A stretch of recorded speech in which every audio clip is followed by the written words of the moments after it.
things are breaking news-wise so fast that, honest to God, I sit down to read my email in the morning, and it just keeps reminding me of that feeling that of being a cat in a room full of rocking chairs. Whoa, stuff is just happening left and right. And on top of that, I'm starting to see an awful lot of misinformation and sourcing back to Terrell, not necessarily Terrell himself, but it is sourcing back to those around him. That's creating a lot of confusion and distortion out there. We're going to talk about that tonight. And first off, just want to bring Bill on just for a second and say, hey, Bill, thanks for standing up tonight. Just for the audience to let you know, Bill has a real bad toothache, and he decided to be a real champ and stand up and work the show tonight, and he'll go to the doctor for the necessaries. And Bill, thank you so much for that. Oh, you're very welcome. All right, man, and just afterwards, take 2 or 3 of the good stuff. And then I might out take there, 3 or 4. You never know what I might take. Yeah, I mean, well, after this conversation tonight, it'll be to the extreme.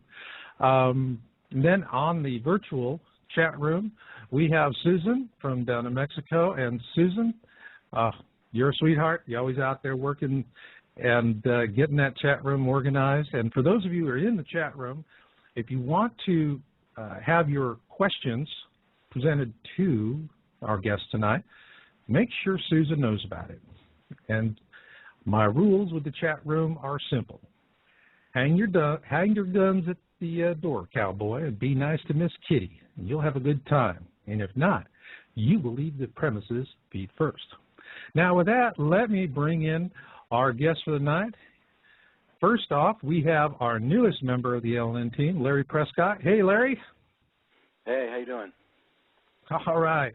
You know, last time you came in, you were a caller, and Ed and Richard just liked you so much, and you had so many good ideas. They said, hey, this guy can walk and chew gum at the same time. Bring him in. And you did. Unbelievable. Thank you. I've been working at it. The gum falls out sometimes, but I'm getting it down. All right. Yeah, well, none of us are perfect. Is that, by the way, sugar-free? And then I've just brought on Richard, Ned, Ed, and Rich. Hey, guys. Hello, hello. Hey, Ed. All right. Hey, Ed. All right. And before we get into the show tonight, fellas, does anybody have real fast a hot button issue that they want to discuss? Not me. The only thing that I would like to cover it all. Go ahead. Okay, Rich. I'll tell you what. Go ahead, Rich.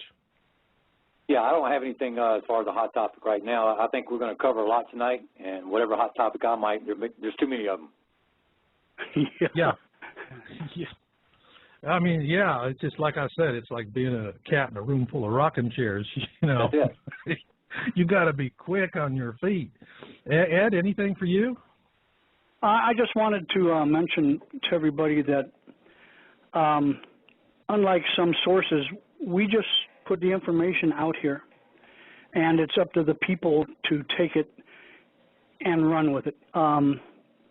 We don't come right out and make anything that isn't verified and proven to be true, no statements. So if we say something that's credible, and but just take it for what it is. It's information. We're sort of like throwing the news out, and you decipher it. Well, I agree there is with some that, conjecture in there. I got to say that, at least on my part. Conjecture is part of discovering a problem. Well, you know, we all are having a great conversation. I've really been enjoying the preparation leading up to the show, and good Lord, we've done a bunch of it. And I just hope we can get through all the things tonight. But I want to say one thing to the audience and everyone up front. And, you know, what I would love to be able to do for 2 hours is just to talk about preparation and planning. But I don't do that. At least I'm not on this show. And the reason why is, over the years, what I have found is that if people can get good, objective information that's honest, then they'll sort things out for themselves. And once they take responsibility for that knowledge, they decide to take action on it, They're just like little Energizer bunnies. Bang, bang, bang, bang, bang, bang, bang, bang, bang, right down the road. You don't have to wind them up, whatever. Just get them enough information, it flips the switch, and they're off and down the road. And they'll do the preparation and planning that's necessary. And so I guess what I'm saying to you listeners out there is that we've got a reverse logic thing going here. If we can give you the basic information you need and get it to you as honestly and as fairly as we can so that you can make a decision about it, once you take responsibility for that, you'll know what to do next.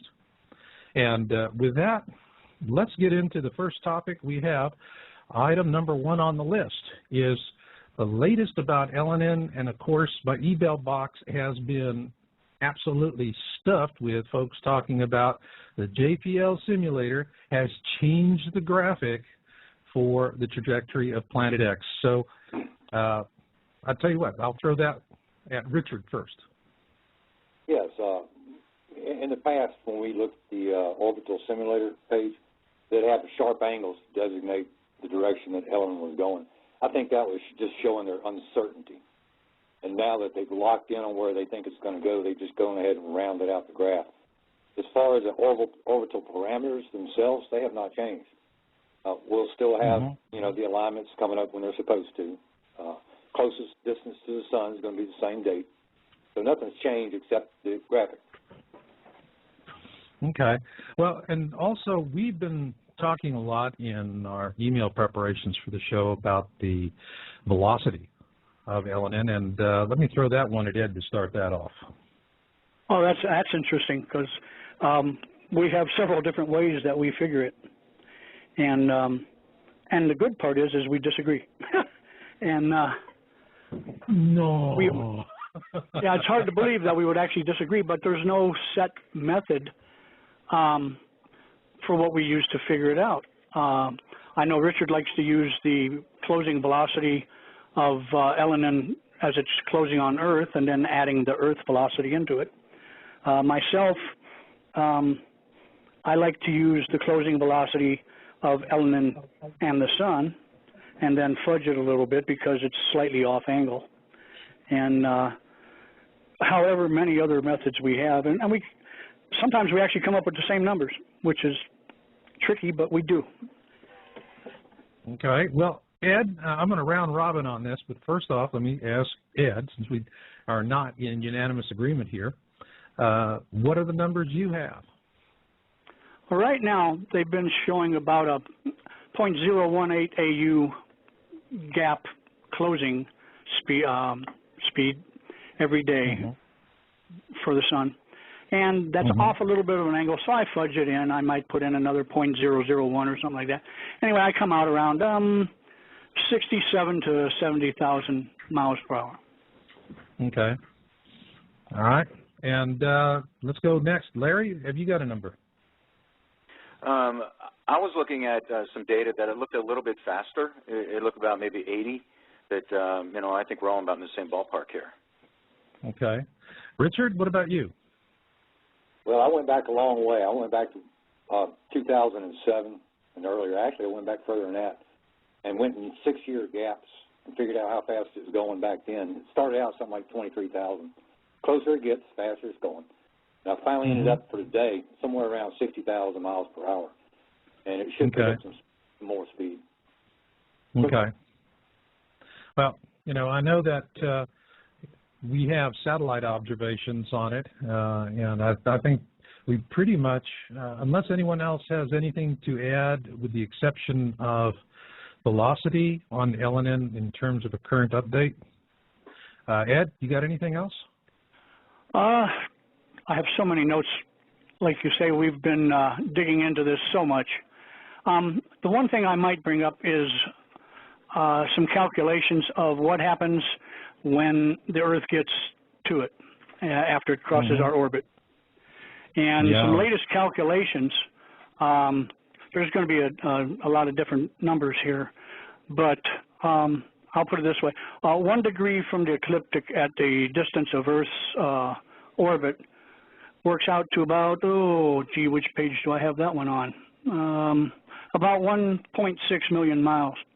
So if it's 1 degree above the ecliptic at that time, it'll be over 1.5 million miles away. If it's 2 degrees, we're talking over 3 million miles, which means if there's a real good possibility, I don't care how big the tail is, they're saying the coma is 80,000 miles wide, whatever. That's not going to even come close to touching us. We might get lucky. Okay. Okay. So as we get closer to this, I guess what? Is it starting to look more like it's just going to be another comet and nothing real special about it? Well, we better hope so. It does look like it's going to be above us when we finally get to where it has crossed our path. Okay. And, you know, do we have, Richard, are you seeing a possibility we fly through the tail? Well, if we go by the information that we have from scientific web pages like JPL, it does look like it'll be above the ecliptic, a little bit too much for that to happen. But the thing about Elenin is it's a new comet, and new comets coming from the Oort cloud are known. They're kind of notorious for breaking up. Now, of course, we don't know what's going to happen, but it's possible, you know, if Elenin broke up and they dispersed somewhat, then, you know, who knows? We might fly through something like that. I do want to mention this about the speed, is that between now and the time that it comes closest to the sun, it's about a month, almost a month and a half's time, it's almost going to cover 1 AU. I'd say 0.8 AU in 1 month's time. Yeah. So, you know, it's moving pretty quick as time goes on. It's picking up speed as we talk, you know. And as far as flying through the tail, we just have to wait and see. And as far as pictures of Elenin, we don't have any recent pictures. The reason being that it's getting a little bit too close to the sun, and a telescope, when it tries to see it at night, it's getting light pollution in pictures, and they're just not able to take a good picture. Our next best shot is Stereo B, which we'll cover later. And as I understand, they're also going to try and cover it with SOHO when they're doing the maneuvering exercises now. Correct. You know, so there'll be two birds looking at it. But the big question, and it really goes to the title of the show tonight, is are we going to see that? Are they going to share that? Or is it going to be another situation, as we have seen in the past and documented on Yowza.com, where NASA takes a few weeks to decide to release images, and when they do release it, I mean, you know, it's just a handful of things. So you can tell that this has been pretty well groomed through, and everybody was just making, you know, as much effort as possible to see to it that it came beyond the news cycle with as little as possible. So here we have Stereo B, and for those of you out there, listeners, Stereo A and Stereo B are a pair of solar space-based observatories. And this, again, was something we noted back on Yowza, I think it was 2008. For the longest time, there was just SOHO, and that was it. Now, in the last few years, there has been a veritable fleet, I think 7 or 8, maybe more, solar observatories, and those are the ones that they're talking about. I would venture to say there's some black op launches too that they're doing, but you know, no doubt about that. I mean, especially with the solar maximum coming on and the concerns of that, if you know we catch a dead on X or Y class flare, and that thing's got a southern orientation on it, and the grids have not been shut down in advance of that, and we're going to have a pretty nasty time. We're going to lose our power, and electronics are going to get hammered. It'll be pretty rough. So I hope that they're going to track all that stuff. But, you know, when I look at this in terms of the comet itself, and you know, right now I am just seeing an awful lot of stuff coming on, and it's sourcing back to Terrell. And I really, gosh, I just hate taking people dead on and finding fault with what's going on. But what I am seeing right now is a lot of misinformation. And I can see where there are folks that are, well, they're just invested in their outcome, what they expect to see. You know, as Ed pointed out earlier, we're just telling you what we're finding, and we're trying to give it to you straight across the board without agendas, without manipulating it, because in the final analysis, folks, the only truth that matters is the truth that resonates within you. And the only way that happens is if you, and you alone, put it there. And that is the mission to which we subscribe, that It is to just give you that information so you can do that on your own. But a lot of the stuff I'm seeing right now is really concerning me. I think that, Larry, you had talked about there was one of the big predictions that Terrell had made. It did not come to pass. What was that? Yeah, he was talking about how the government was using HAARP technology to load up water in the Midwest U.S. And as we all know, you know, there's been a lot of flooding along the Missouri. We know about the Fort Calhoun disaster, and there's a number of levees there that were near their breaking point. And Terrell, in one of his videos, said that on July 7th, which was coincidentally a date of large planetary alignment with LNN that did not include Earth, he said that there would be some activities on the Earth at that time, and natural disasters would occur. So if the government of all people would blow the dams, then it would appear just to be another natural calamity. And he predicted on July 7th the government was going to blow up the dams. The agenda was to create additional flooding and disaster there, and went so far as to say they would declare martial law, and the purpose of that was to disrupt travel to people in general throughout the United States, but additionally to people that were trying to make it to his Ozark facility, and suggested that they may want a shortened timeline for the bug out. Well, bottom line is none of that happened on July 7th. No dams, no levees were blown, no martial law was declared, and people went about traveling, albeit a little bit inconvenienced by the flooding, but as normal. Well, you know, I see that, and I think when you get invested in an outcome, it's really tempting. I'm not saying Terrell's out there and he intends to do things that are unkind to people, but you can lose perspective, and you can get invested into an agenda or an outcome. And when you do that, then that's the tail that wags the dog, and you start cobbling things together, and you overreach all too often, especially when you start talking what the government's going to do. Absolutely, jump in. Speaking for myself, I don't see a problem with conjecture or trying to put together a theory of what's going on. We see things happening in our solar system and on Earth and with our sun. And, you know, we don't have, you know, maybe the education that some people do, but we are still trying to put together what's causing it. You know, we're not stupid. We can put two and two together. And I think with Terrell's case and some of the people that he was hanging with, they went the extra mile and said, this is it. You know, we're not going to do that. We're going to say this might be it. And I want to make that distinction, you know. We might say it could be something. It might be something. That's all we're saying. I'm not going to tell anybody to go live in a cave.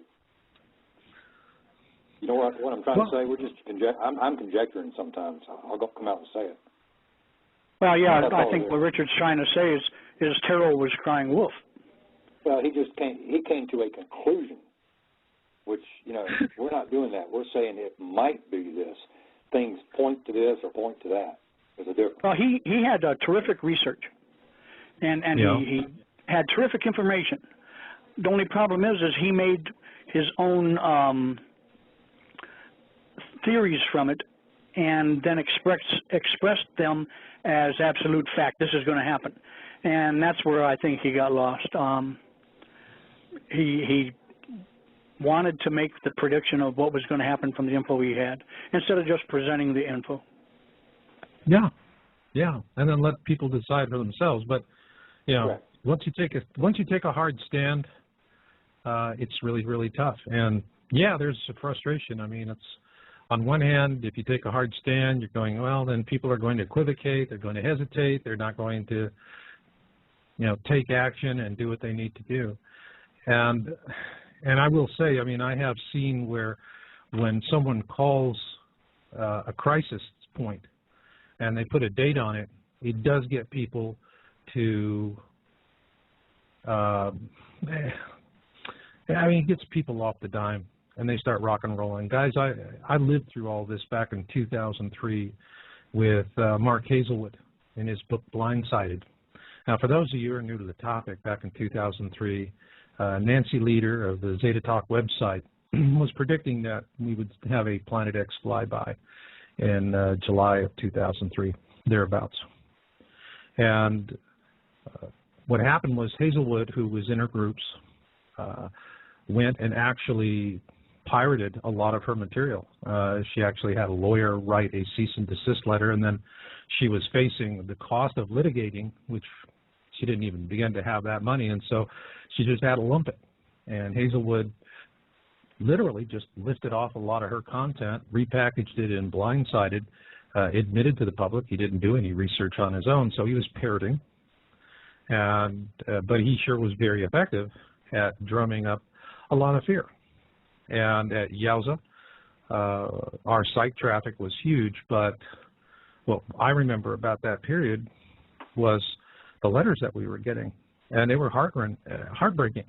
Heartbreaking. I mean, people are writing, and it's like, do I go? Where do I go? What do I do? I'm scared, you know, I'm terrified, but they were struggling to write letters to, you know, sound as though they were, you know, taking a reasonable approach and then, you know, having a concern and being polite. But, man, between the lines, oh, the fear just oozed out everywhere. And some of the letters, they just flat were fearful. And some of these were so devastating for us to read. It was just hard for us. I just hated checking mail because I was seeing all these people just going through all this unnecessary fright. You know, to me it was overreaction. You know, overreaction. Now, I mean, could there have been a flyby in 2003? Well, I didn't think so, because, you know, the one thing, you're going to have a brown dwarf, a large object, a planet-sized object coming through the core of the system. Trust me. Now, the sun is going to be interacting with it. We're going to know it in a big way, a big, big way. We're going to see some horrendous solar activity. We weren't seeing that. Nothing was really happening. All right? It was pretty much business as usual with the sun. And sure enough, after July 2003, it was a non-event. And then what happened was just as bad. It flattened interest altogether in Planet X. It was unbelievable.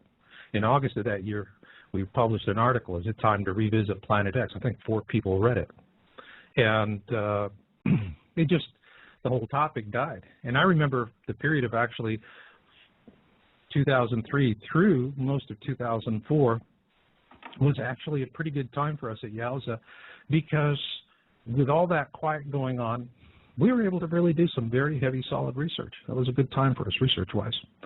And then once there was the Indian Ocean earthquake and tsunami in December 2004 that killed 250,000 people, that was when interest in the topic resumed. My concern now is that I see this same cycle, all right, and I see what's going to happen with what many would perceive as a non-event. I'll say, okay, so Elenin is not Planet X, it's not a brown dwarf, and it's not the end of life as we know it, so you guys in the Ozarks can go home now. And then, boom, it flatlines the topic. Well, when it did it in 2003, it was unfortunate. If it does it now, it flatlines the topic again. It really throws a lot of people off. That's going to do some serious damage, because we don't have that window of time.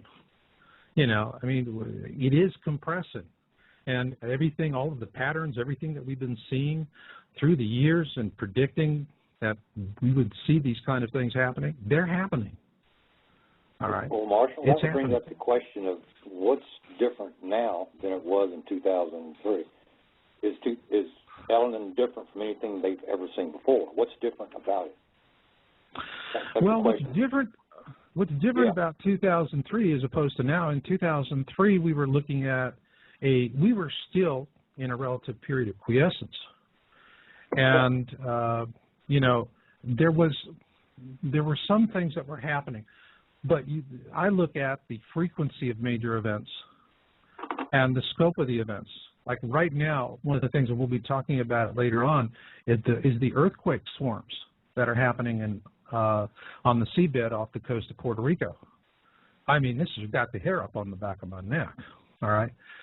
We really weren't seeing those kind of things back in 2003.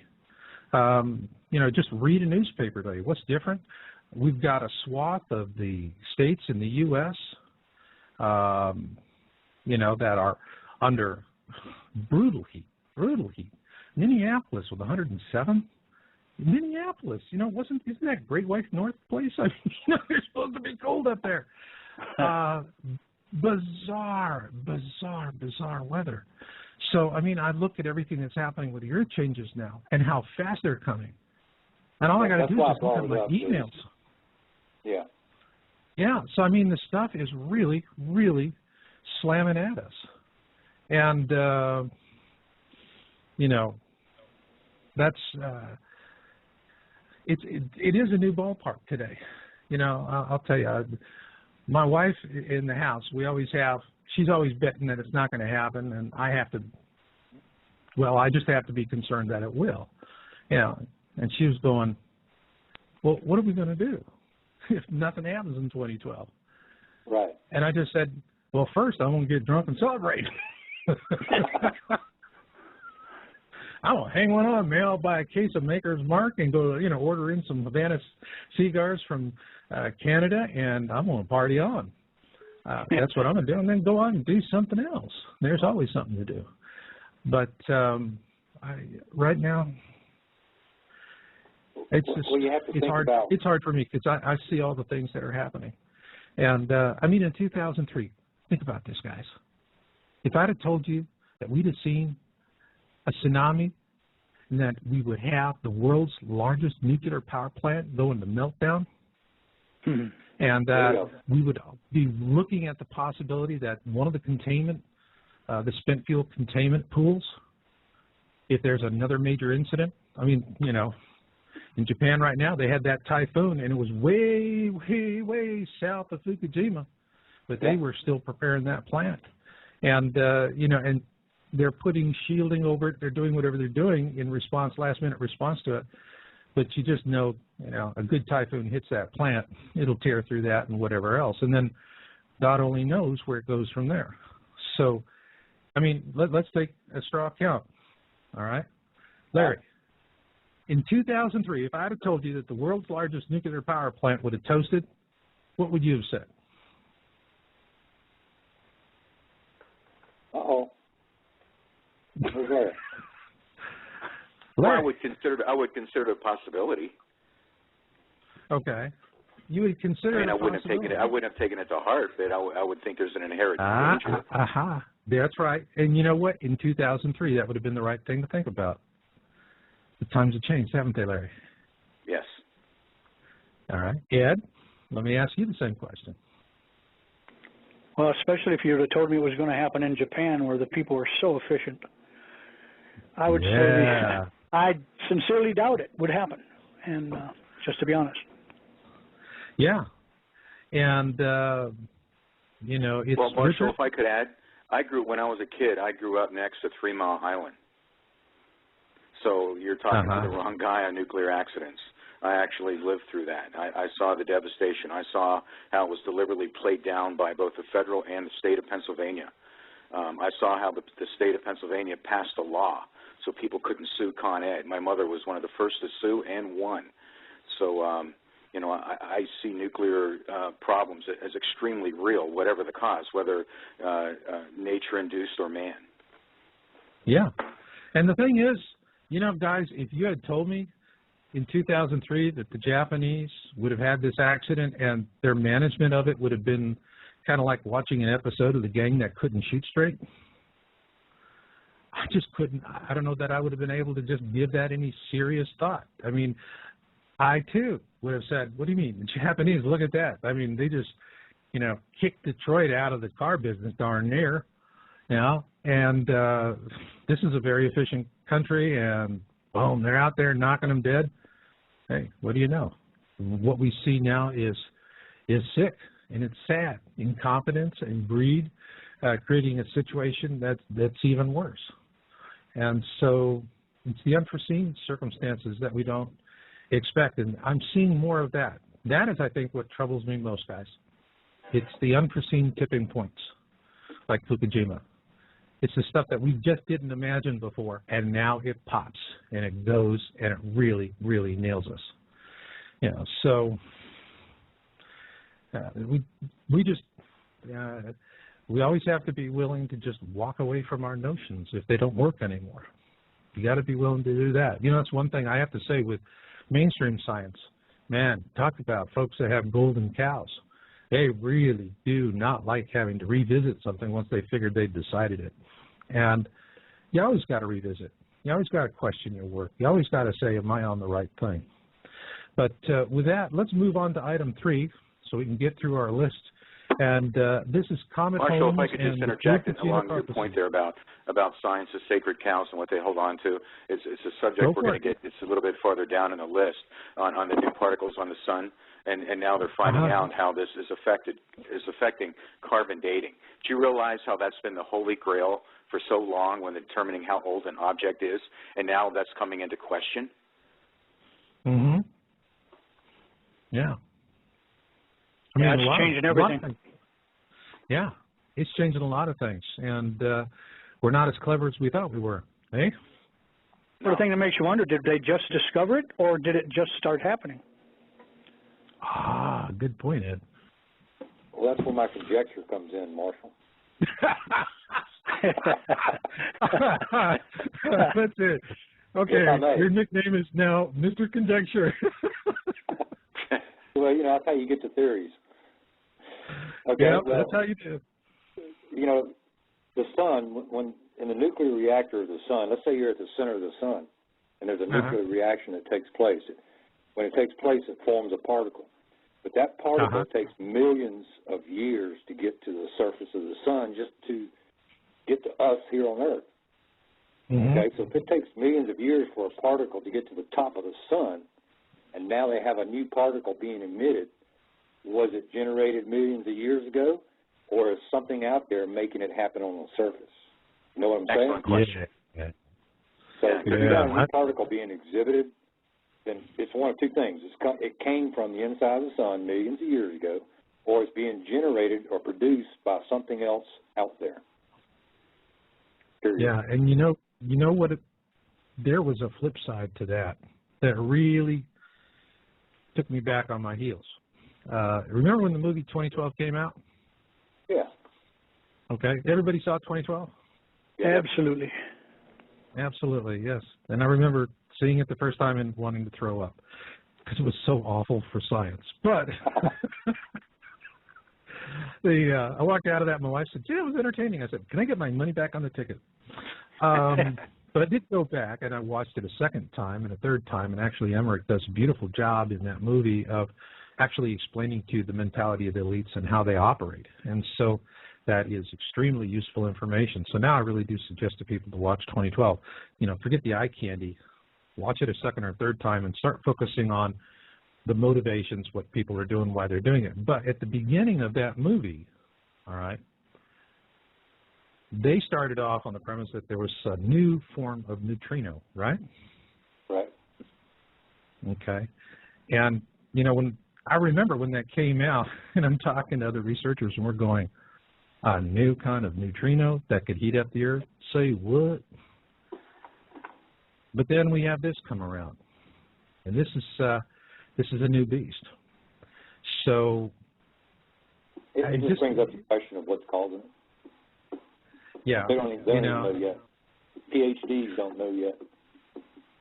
You know, but the question is, I mean, it leaves a question in my mind when they were putting together 2012, and that movie was chopped before it went to market. It was actually scheduled to go out as a summer blockbuster, and they put it out in November with the art films, you know, dead season, and give it as bad a ride as they could. And you could tell in the beginning of it, the first few minutes of the film, where they start with a view in space, and you see an object that's not one of our known planets, and then, boom, that disappears, and next thing you know, you're looking at a new kind of neutrino, and they have a timeline that kind of skitters along like things have been chopped out of it. Did you guys notice that? Yeah. Yeah. Put across an incomplete message. Yeah, it did. But, you know, the other thing, now it raises a question in my mind. When did they know and what did they know? What do you think? Yeah, we're seeing too many coincidences. Yeah. And that's the problem. There's always these coincidences and plausible deniability. And yet, you know, is boom. Well, who are the elites? Are these movie directors that have hundreds of millions of dollars, are they considered elite? Do they have knowledge of what's going on? I think they're just movie makers. I think they have their thumb on the pulse of the public, and they know what people are interested in, and that'll get them to the box office to watch a movie. Well, look at the movies we've seen that are sort of like leading the way, like The Day After Tomorrow, 2012. Or Armageddon.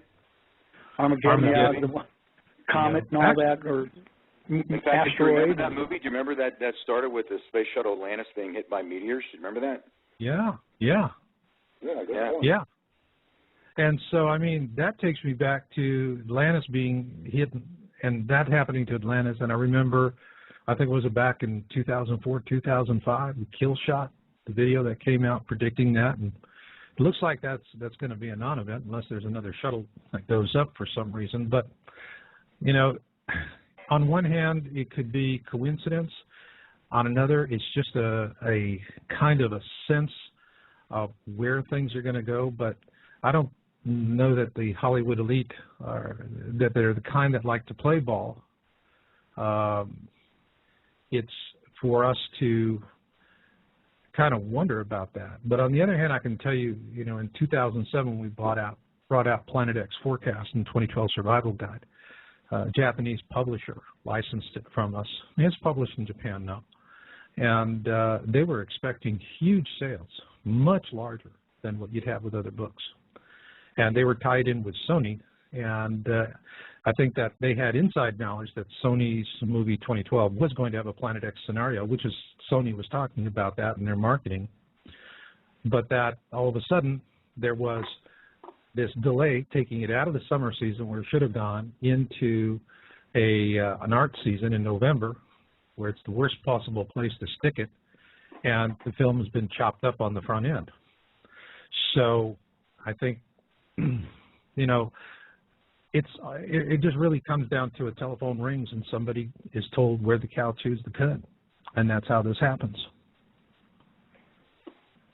It's also interesting to see the people that are writing these movies are, you know, they're using their own creativity. You know, it gives you a little bit of pause. You know, where are they getting these thoughts from? You know, what's making them think this? Is this like conjecture? What? I mean, it just seems awfully odd. It does. It does. It seems really odd, and I mean, especially the timing of it as well. Yeah. Yeah. Well, it seems like piece by piece we're being given the whole story. Yeah, and I'm sure we've all heard that, and we're not trying to promote, you know, that agenda here, but again, it's just an observation. Yeah, and then, you know, that we're getting it piece by piece. You know, think about what we're seeing now on the big screen and on television. You have on TV, you have that new series, Falling Skies, right, about ETs coming down and taking over the planet and enslaving us. First, you had the event. Yeah, how about that? Remember the ending of that? Yeah, that was the ending too. I mean, we don't get to see any more after now. that was pretty wild, though. I was just finally starting to like that show.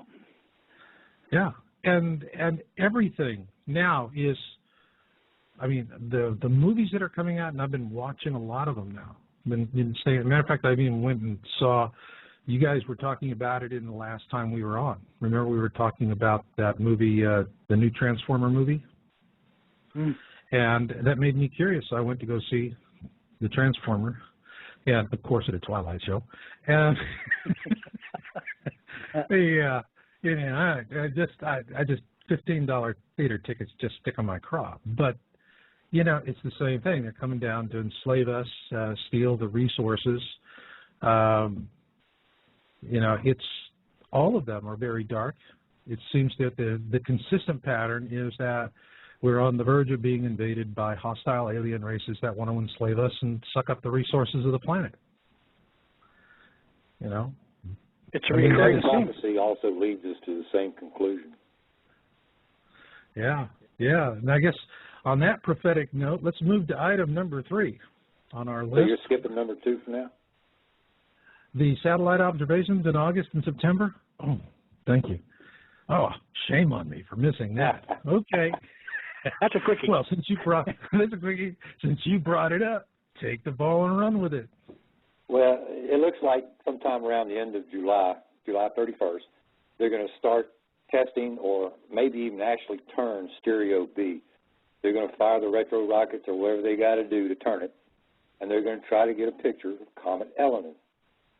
So, you know, it kind of makes you wonder, you know, they're going to be risking, there's a risk for that maneuver. They might lose the satellite. They've even come out and said it on JPL. You have to look for that information, but it's there. There's a possibility that they could lose the satellite when they make that turn. They're supposed to do it 2 hours a day.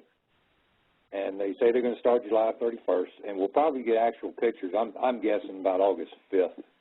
So we may actually have a picture in the next 2.5 weeks or so. Yeah, we might, but I hope so. Yeah, I hope so. You know, I mean, the one thing that to me is this, and it dovetails into the Comet Holmes and in 3, because during the Comet Holmes flyby, it was very interesting. It was coming through. Holmes was, you know, just an ordinary comet, and then all of a sudden it just lit up. Boom, became the brightest object in the night sky. And, you know, and it was mentioned earlier in the show, I mean, this is a relatively young comet, and they have a tendency to do things like that. So I think, you know, we need to, I think we really need to take a look at the Kachina Blue Star prophecy, and because one of the things that I think, Larry, you found it, it's you know, been parroted and reported across the internet time and time again that the Hopi elders or someone just said Holmes was in fact the designated Blue Star Kachina event. All right. Well, Larry, what did you find? Well, first of all, let me explain exactly what this Blue Star prophecy is per the Hopi. It says, when the Blue Star Kachina makes its appearance in the heavens, the fifth world will emerge. The blue star is seen as the starting herald of a great purification period beginning prior to 2012. The time of purification is when we're supposed to focus on purifying ourselves of negativity. This is done before the start of a new era. It's predicted to be 7 years of earth changes, severe weather, earthquakes, volcanoes, wars, and flood. The Hopi prophecy also speaks of a red star that will follow later. This is seen as a more malignant and harbinger of far more radical and intense, unpleasant changes. And I forget when you guys in the panel pointed this out to me. I think it might have been you, Marshall, that there's been no real confirmation from the Hopi elders on this. It's actually been confirmation from the Mayan elders that stated in an interview with Duravo, you can't pronounce the last name, that the Council of Mayan Elders have stated their acceptance of Holmes as the Hopi Blue Star. All right, well, okay, what's up with this comet Holmes? Well, between October 23rd and 24th, 2007, comet 17P/Holmes literally exploded from a magnitude of 17 to a magnitude of 2.8, and as you know, the lower magnitude, the brighter the star. So in other words, it increased in brightness by a factor of nearly 1 million in just a few hours. Sky and Telescope magazine called it the weirdest new object to appear in the sky in memory. Images of the object show it continued to expand outward and that it became the largest object in our solar system, larger even than the sun. The pictures beamed back to Earth show an enormous object with a bluish tinge, a blue object the size of a star. And for those of you that visit Planet X Town Hall, I have actually posted an image from the Hubble when this occurred. It clearly is very large. It clearly is bright blue. And I forget which one it was. Ed or Richard, you saw this, I think? Yes. Say it again. Excuse me. Yeah, and did so you anyway, see it, Richard? you know, a lot of people might think that, and you say, okay, now why would they think that? Well, because they say that in one of the last prophecies, and you know they've had 9, and they talk about this blue star appearing from the heavens. But an important note here, and Marshall pointed this out because we want to stick to the facts. They say will appear as a bright blue star in the heaven, this harbinger, this reminder to purify our souls and basically become more spiritually pure. But they spoke of it in terms of not only a blue star, but they also used the words a dwelling place above the earth. And Marshall pointed out to me, I mean that could even be the International Space Station. Earlier in my research, I found even some people were thinking of it as Skylab. So, I mean, you know, and we want to keep it in perspective. But if you want to take a look at it, you can see it on Planet X Town Hall. And I have a picture of it there. And I also list the 9 prophecies. The 9th says, "You will hear of a dwelling place in the heavens, above the earth, that shall fall with a great crash. It will appear as a blue star. And very soon after this, the ceremonies of the Hopi people will cease." And they go on to talk about what the spiritual purification is. And interestingly enough, its main point is survival from the red star that will follow. And it's an interesting note to see that they see survival to occur only from spiritual preparedness. They say it's only materialistic people who seek to make shelters. Those who have peace in their hearts already are in the great shelter of life. There is no shelter from evil. And, basically they go on. But they also say that those who take no part in making of the world division by ideology are ready to resume life in another world. Almost implying like reincarnation somewhere else. Maybe in another show we can talk about, other similar things we've read regarding this. And then I might like to add something on that. Go ahead. If I might interject, by the way, they give us a dual meaning for Kachina. What's that? There's a dual meaning for Kachina, and that's what I find a little mysterious. Is they call that star the blue Kachina and the red Kachina, but their Kachinas are actually their gods or tribal leaders. And the way some of the prophecy also goes is that when the one Kachina takes his mask off, actually they say his mask must be blue or something because they call him the blue Kachina. And when he takes his mask off, then the tribal ceremonies will cease to exist. And it's like a dual happening. It's going to happen in the sky, and then it's going to happen on the planet. Exactly, and that's a real good point. And if I follow up on that in terms of what happens on the planet, by the way, I might interject here. They also say that their homeland is supposedly going to be an area that is spared from the destruction of the Red Star. I live out here in Arizona, and I'm familiar with the tribes out here. We have them all over. But the Hopi tribe is primarily in northeastern Arizona, to some extent in the Four Corners area, but primarily northeastern Arizona and like northern mid-central Arizona. But the prophecy goes on to say that my people await Pahana, the lost white brother from the stars, as do all our brothers in the land. He will not be like white men we know now, who are cruel and greedy. We were told of their coming long ago, but we still await Pahana.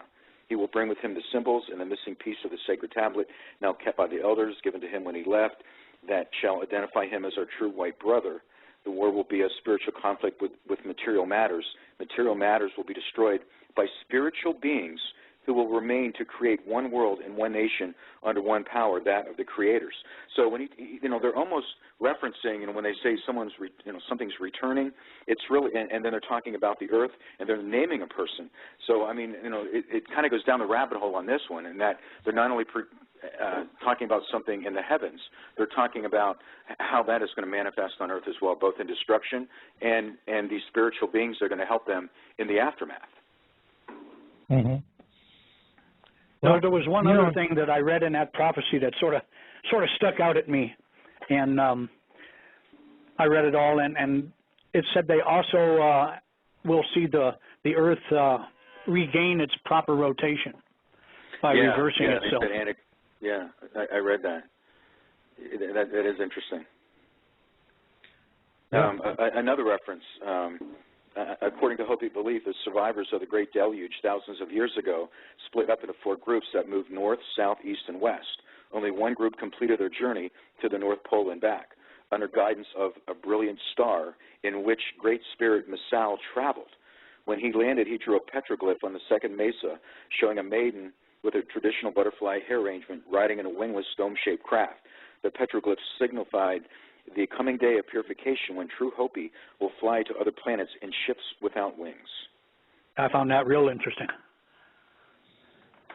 Yeah.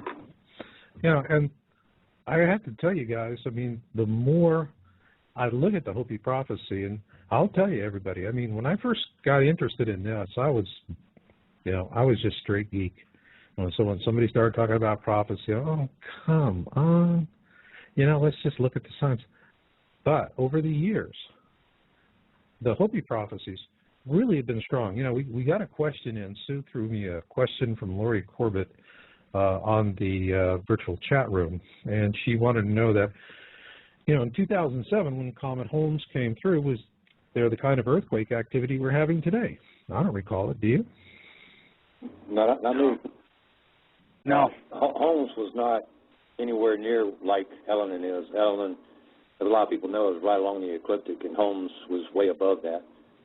Yeah. Yes, and also, if I recall from Omersbach, if I pronounce his name, his paper, he talked about that Elenin, if it's to be believed, even despite its small size, has the impact that it does because of how it's coming in a 3-day alignment period, and I'm sure Holmes never had that.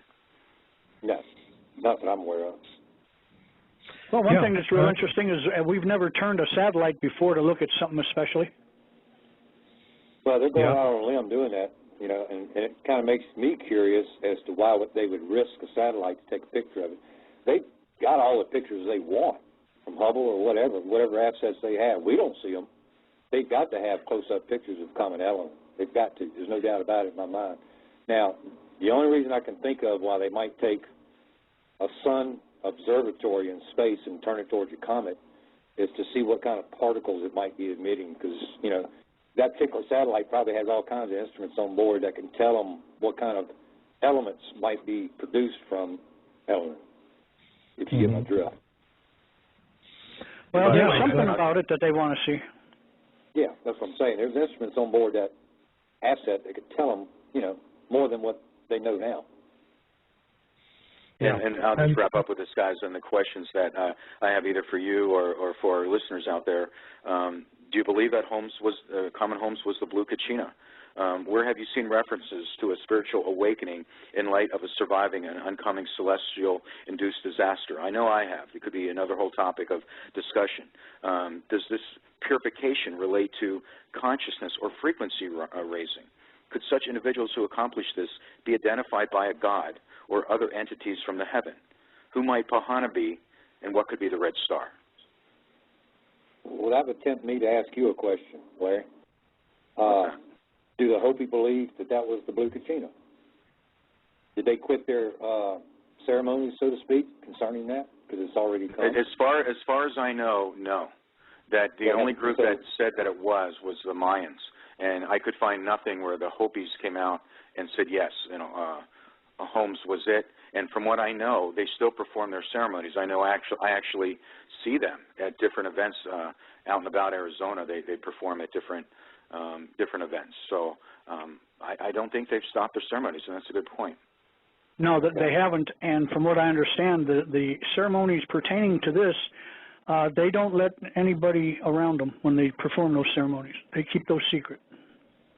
Well, I guess it's a question of what ceremonies, because some of them they actually, do perform for an entertainment value. I'm sure that's not the more sacred ones that probably being referred to here. Right. But even if they didn't say, okay, that was it, does that mean it wasn't it? Well, you asked me a question a while ago if I actually saw Comet Holmes. Yes, I did. I saw it in the night sky many times during the night with the naked eye. And, of course, it was pale. It looked blue to me. So, if anything was going to be a blue star, that would be it to me. Because even if it was an International Space Station, because that's the thing that sticks in my mind because of the dwelling place reference. If that came down, wouldn't that be more fiery than blue? Well, no, I'm talking about Comet Holmes that I saw that was blue. But, yeah, if the space station came down. Can I jump in on that one, guys? Yeah. I remember when Skylab came down. I think that was back in '79. Yeah, it used to be the big joke. You wanted to distract somebody, you'd point up at the sky and you go, "Look, Skylab!" Everyone would turn. It's falling on us. And when Skylab came down, it was lit up and it was blue, and it was falling in. And I remember at that time, that was the very first time I heard about the Hopi prophecy. And, you know, and I wasn't even interested in the topic at that time, but it was just something I picked up on a news report that they were saying, well, this was prophesied by the Hopi. So, you know, Comet Holmes is not the blue star.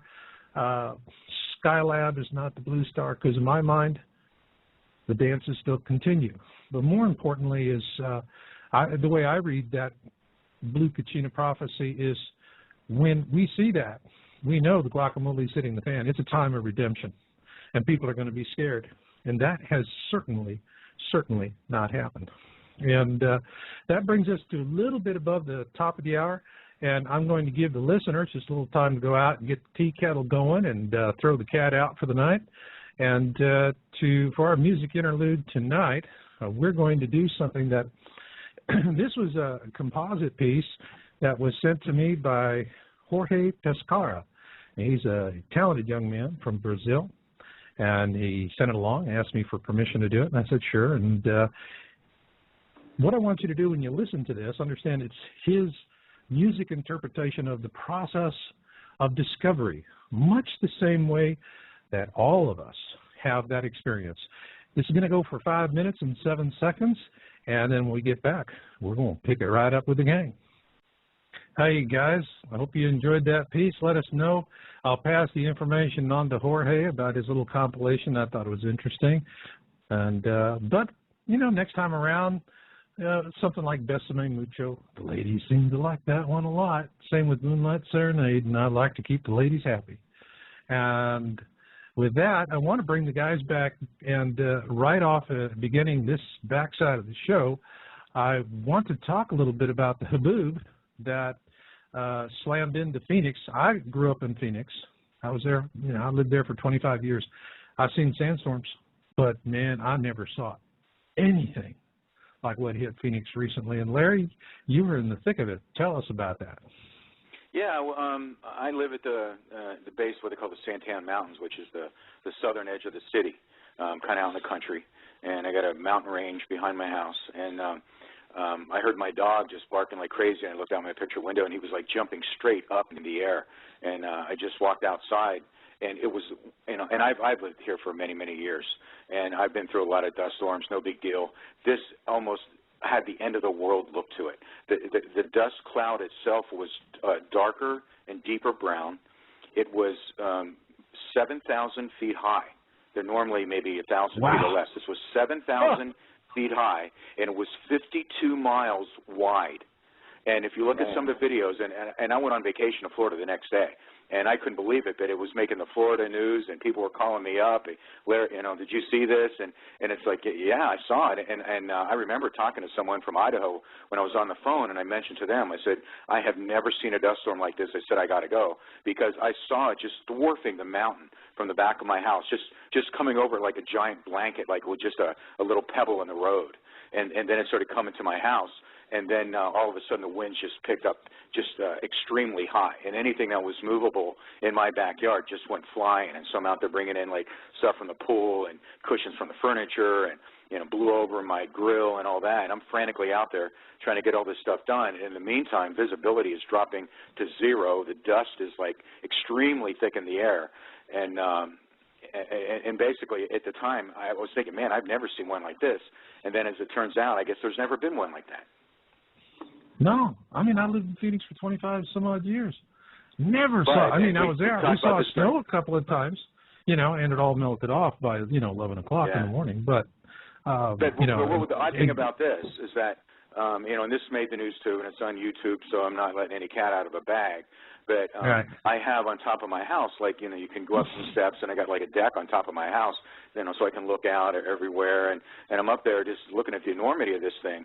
And as with dust storms, and before you're actually enveloped, you can actually look down the line and see it coming in.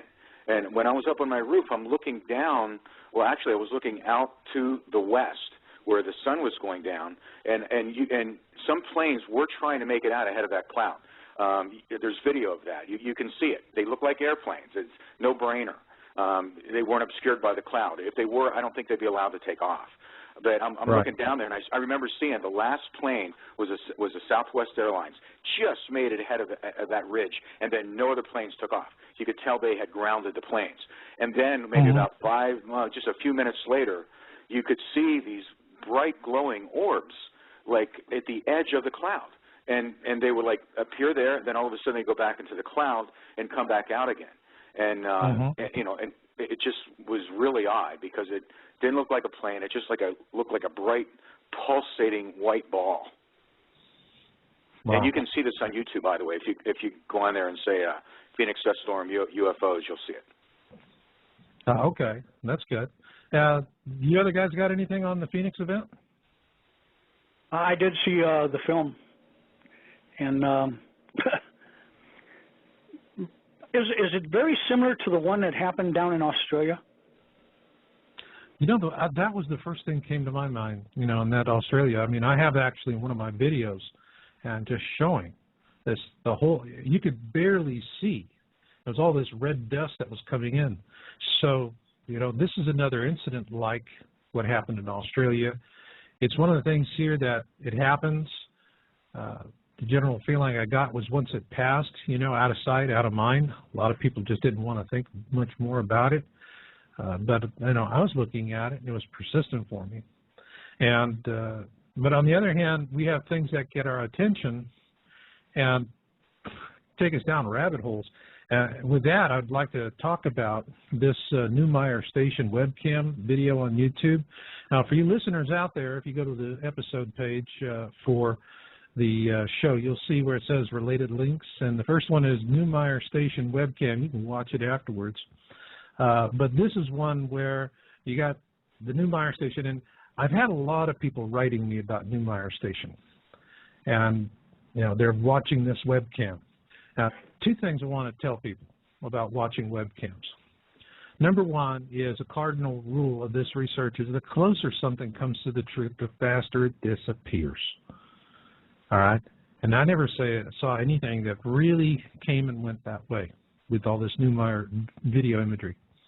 Another thing that's causing a problem is there's automatic modes, exposure modes on all these cameras that we have. Now, think about it, folks. You got a modern camera, and you go in there and it's got all these exposure modes. You got one for sports and portraits and moonlight and backlight and on the beach and so forth.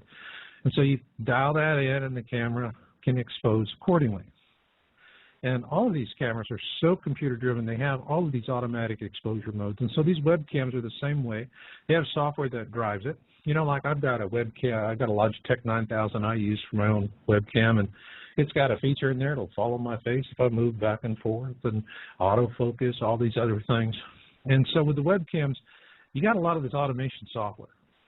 And it's, for example, you switch from daylight to nighttime, so it goes from color to black and white mode.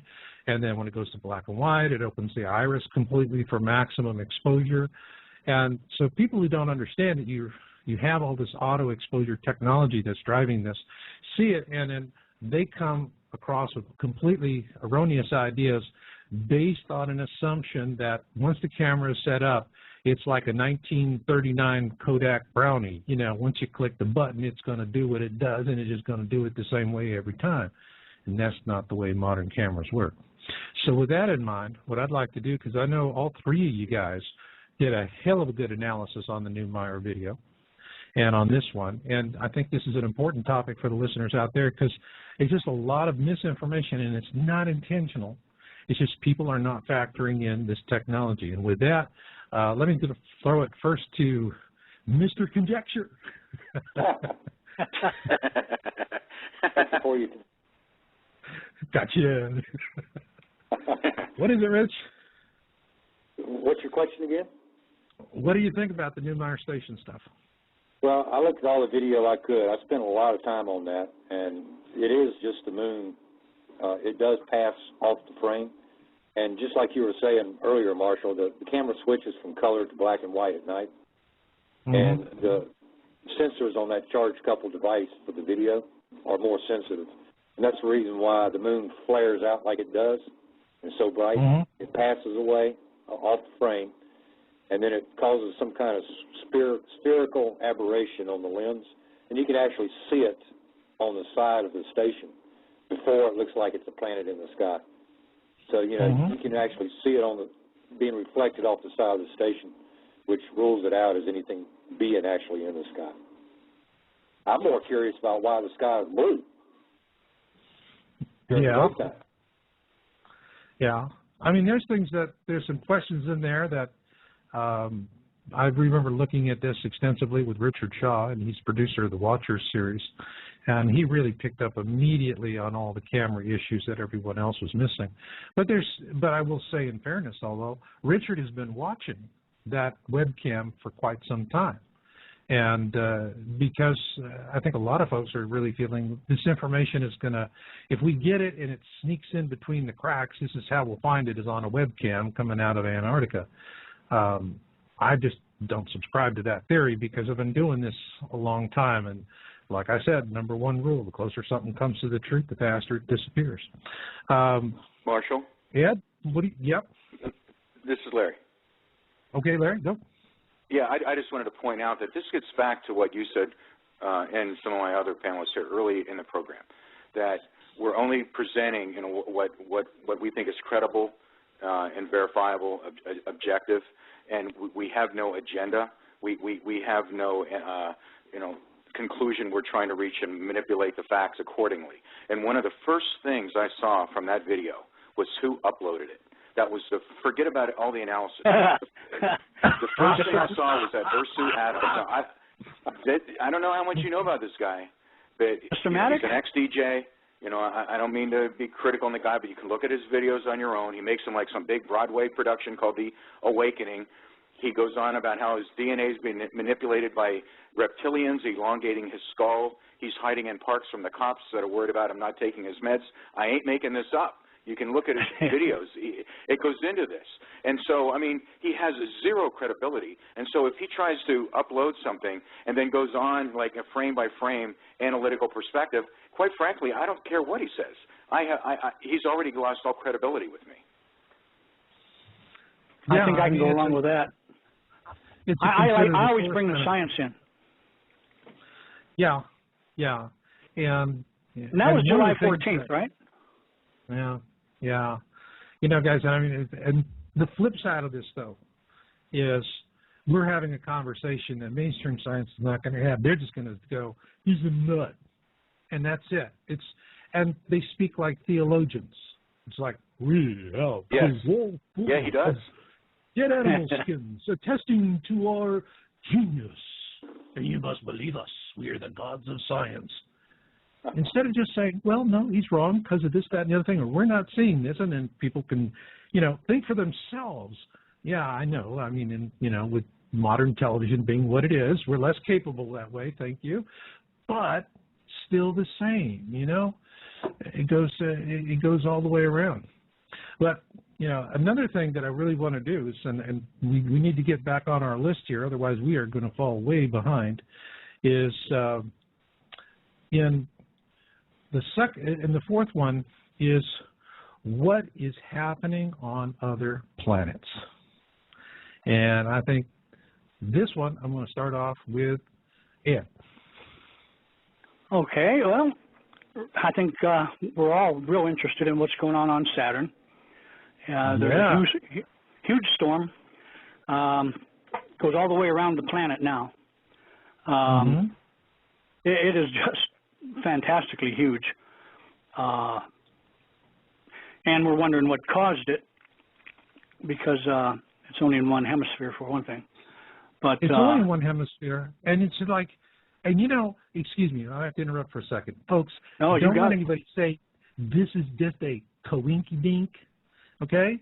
Because we're seeing the gas giants are all doing this stuff, all right? And you'll hear about it. But please go on.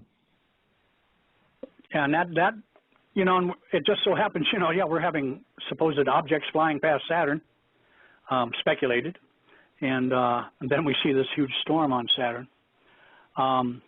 One other thing I saw just a while back, and I thought I'd bring into it also, is that it appears that, and it's working from the outer planets in, is we're seeing more and more methane in their atmospheres. And what it means, I'm not sure, but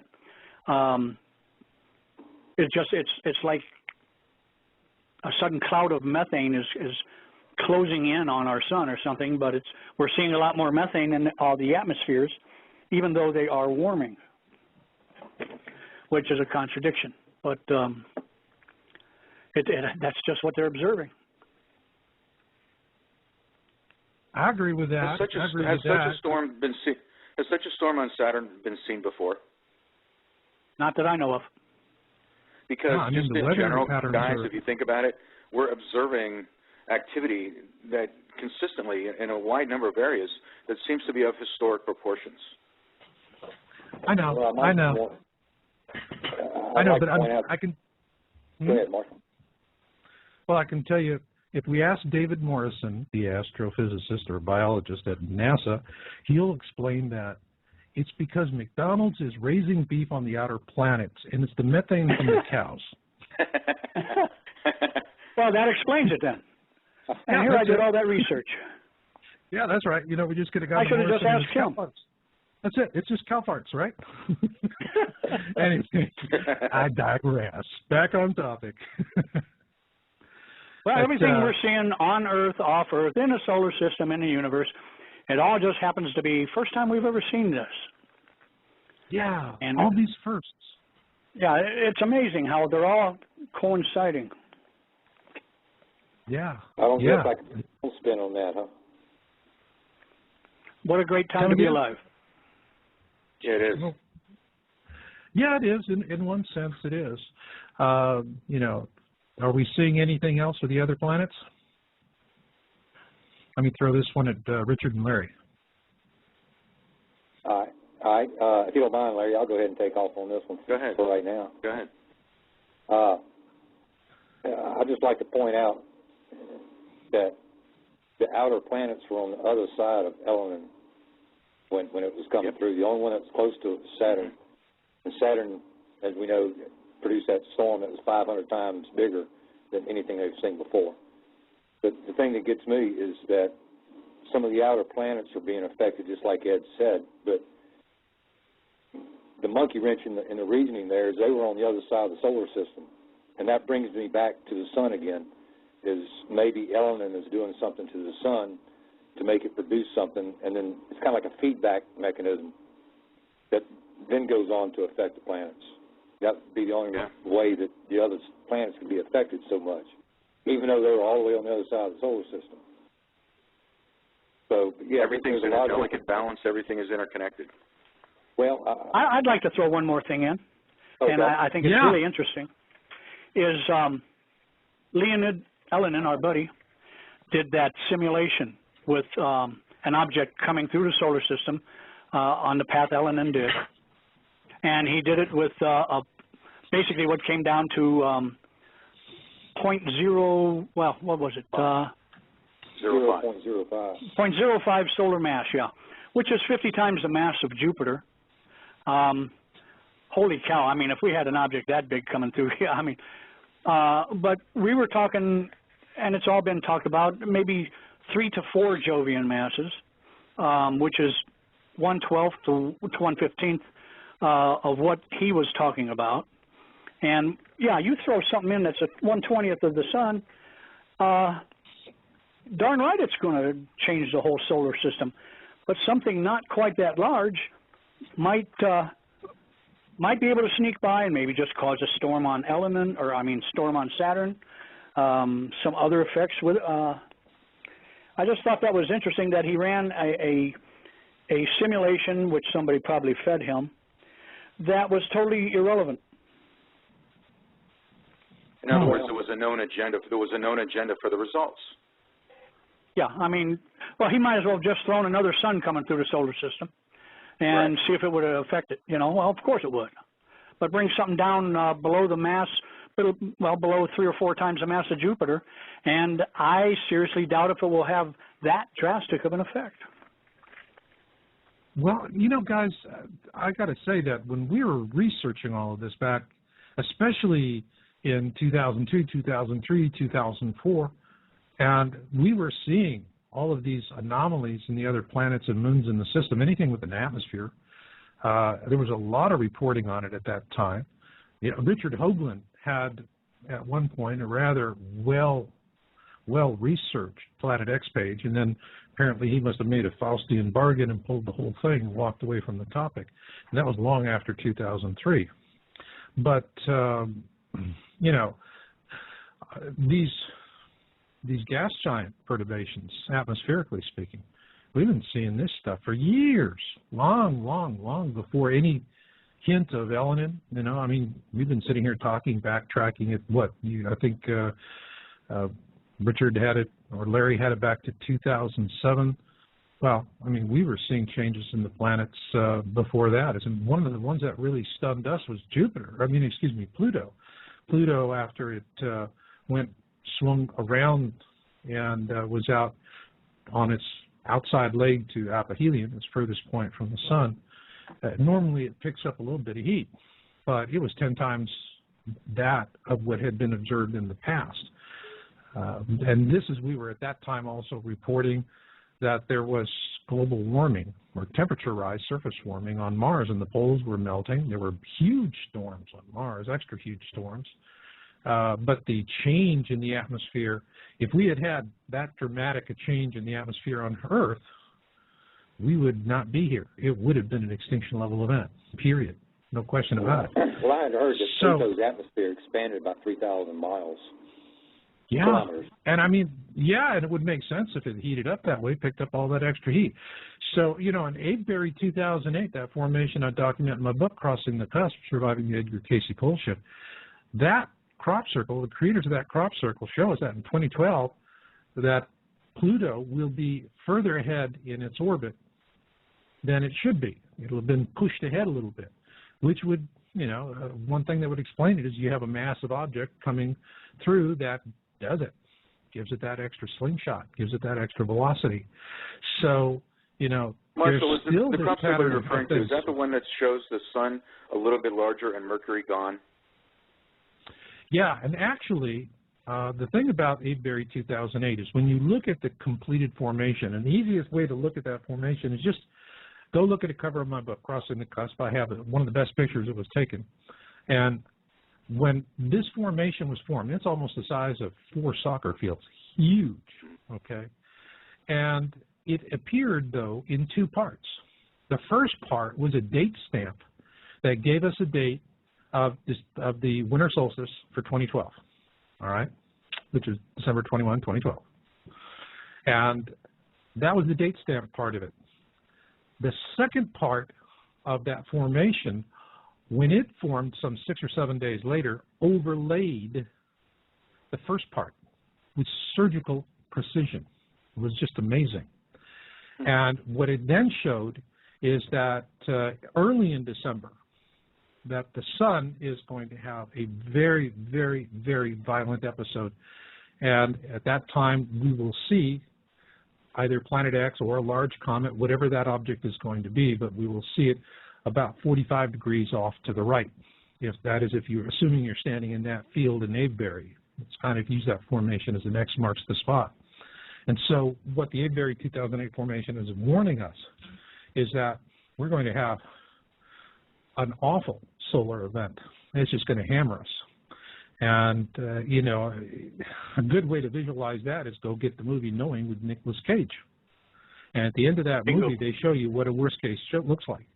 So, again, it's with the Hollywood coinky-dinks,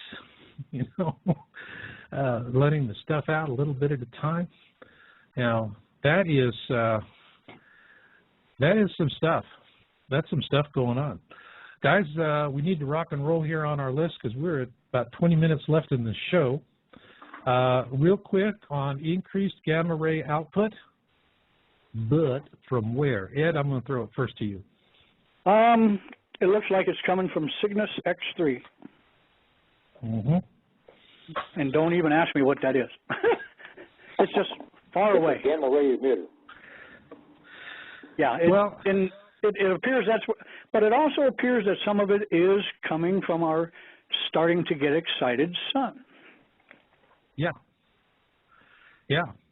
So I think, we're seeing new things that are popping in, which, I think we really addressed item 6 then, is the sun producing a new kind of particle. Which takes us back to the 2012 movie scenario. What do you guys think? Richard? Say it again, Mark, I'm sorry. The item 6 is the sun producing a new kind of particle. Oh, What's your take on that? There has been some discussion by some scientists that it is. They don't know what they see. They see another particle, but they don't know what it is. They haven't come out and given it a name that I can see. All they're saying is that there's a mysterious particle coming from the sun, and that goes back to what we were discussing earlier. Yeah, but it takes what? And that also goes back to what Larry was saying about the decay rates of like carbon-14. That's something that's been a rock-solid way of dating artifacts from history is carbon-14. Well, now all that stuff comes into question because now carbon-14 dating, the decay rates for that has been changing recently. So, and they don't have an answer. But there is a mysterious article out there. If I could Go for it. If I could interject here, guys, because it depends how far you want to take this, and this could be a discussion in itself. I think of everything we have on the agenda tonight, this is one of the most fascinating ones that that I could talk about for hours. And I encourage you to look this up along with someone that also lives out here in Arizona, David Sereda, who talks about this, and it has so many parallels and implications. It's truly amazing beyond just the science of the discovery. They're talking about how it can actually mutate matter, for God's sake. I mean, that's incredible. David Sereda goes on to take it in terms of transforming matter. You could go biblical on this, about things changing in the twinkling of an eye in terms of our bodies.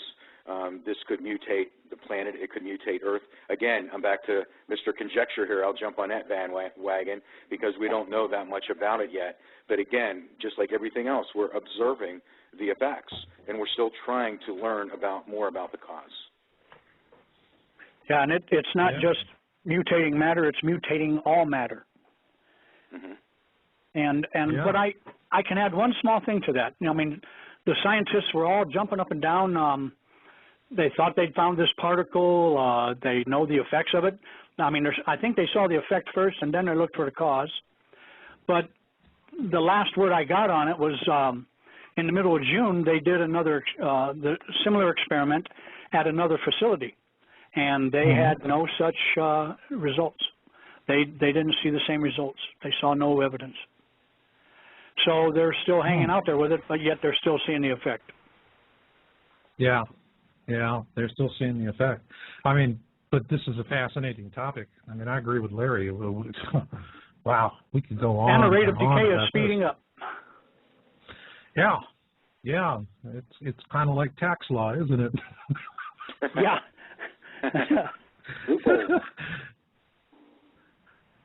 But still the same. I think that the big changes that were coming in right now, and the ones that are near and dear to my house, to my heart, is what's happening with the planet, and that is takes us to the last item, which is number 7: Earth weather, seismicity, and volcanism changes. And my view of everything is that you can come to this topic and imagine you're visiting a circus. Three-ring circus comes to town. And you go to the circus, and there's the sideshow, the carnies, and, all the cotton candy and the games and the whack-a-mole and, the 22 pistols and whatever. And everyone's having fun with that. Great place to get distracted. But for me, it's about the big tent. And if you get in the big tent, to me, you have that big center ring, and then you have the two side rings. To me, the big ring in the center is our planet. That's where we have to be watching, because this is going to have the greatest impact on our individual survival. Then off to one side, you have the smaller ring, which is us, and who we are and what we're doing. And then the third ring is the future. And to my way of thinking, folks that want to get through the years ahead, the carny and the sideshow, that's a lot of fun. It's a lot of distraction. but it's not where you survive. You got to be in the big tent. You got to be seeing what's happening in that ring, those 3 rings, if you really want to make it. And with that, what I'd like to do is tell the listeners, if you, again, go on the episode page for the show on Blog Talk, and you'll see where I have a link for the PR Quake Swarm. And this is a YouTube video that is really, really impressive. Oops. Now, for those of you that want to have a good earthquake monitoring program, there's one called Quake 3D. They have 2 versions, the free and the paid. They're both excellent. I have them both. I love the paid version. It gives me a lot more information as a researcher.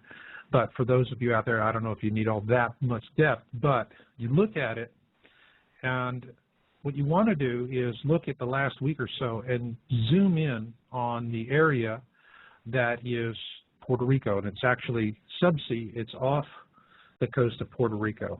And there are quake swarms happening out there. And when I look at this, it is really, really, really bothering for me. And so, you know, there on the related links, which are both YouTube videos, one which was the Newmeyer station, which we didn't take seriously, consider the source. But the second link, which is PR Quake Swarm, after the show, folks, I'd really suggest you take time and you look at this.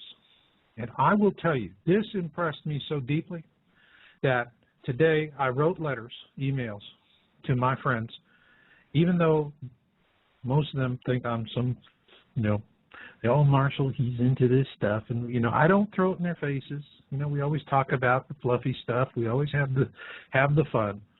But this is one where I said, I really want you to look at this, because if this pops, and we have another event like we just had in Japan, we're talking about a tsunami wave that Puerto Rico, Cuba, Florida, some of the southern eastern seaboard states, and the Gulf are going to see tsunamis. And it is going to slam. And so with that, I'd like to throw it open. And first off, go to Larry on this. And Larry, did you get a chance to watch the video? You've been following that. On the quakes, Puerto Rico quake swarms? Yeah. Well, I just know they had 8 earthquakes in 5 hours. You know, that's one of the things I noticed. What I was doing was I was actually doing a little bit of research on things we're finding out. Maybe this existed for a long time, we didn't know, but we always thought that, you know, earthquakes were happening by the movement of the tectonic plates and, you know, pressing up against each other, and volcanoes could exist where, you know, these crevices, you know, where they're in the areas of friction and so forth. And now we're finding that, in fact, again, if for any of you that want to check this out or go on Planet X Town Hall, I've posted all the data there, as well as images of the planet that show where we have what we call mantle plumes around the world. And basically what these mantle plumes are, it kind of throws a wrench into what we think causes an earthquake. We think of tectonic plate movements, and it turns out that that's it. But that's not the only thing. And as far as that goes, that could be an effect from an outside cause, but we won't go there either. But with regard to the mantle plumes, basically the plumes of hot magma push up from the Earth's deep interior. And this has just been published July 7th in the issue of the journal Nature. You can read more about this. But it basically talks about how, think of a lava lamp, how, you know, you can get, you know, like a bubble of this magma kind of heats up and finds its way up to the surface. There's a long name for that, lithosphere or something like that. But it can't quite break through, because if it does, then the name changes and it becomes lava. But nevertheless, it bubbles up there, and sometimes it cools off and it goes back down again. Well, what we're finding is that there's more of these mantle plumes around the world than we ever imagined. And I have a world map, again, on Planet X Town Hall, where I show all the spots around the world. And Marshall, if I recall, I don't have it up in front of me right now, one of these plumes is not far from Puerto Rico. And these plumes don't necessarily have to occur along like a line between the plates. It can be right underneath the middle of one. And a good example of that, and I hate to use this because it's talked a lot in terms of extinction level events, but one of the biggest is under Yellowstone. And again, if you want to do some research, you know, I encourage you, check that out, how this it's pushed Yellowstone up 4 to 5 feet, for God's sake. and there's others around the world as well. But now we're finding that these mantle plumes may be influenced by gradient heating. So in other words, whatever is bombarding the Earth from out there could also be heating the Earth. And so if we didn't have enough trouble with gravitational shaking from, whatever, but now we can have it from just pure heating up, that we can cause these earthquakes to occur from mantle plumes. Yeah. Ed, what about you? Well, about the one main thing I can add to that is I remember a couple years ago reading some geology reports and such, and because we all, California is going to fall into the ocean.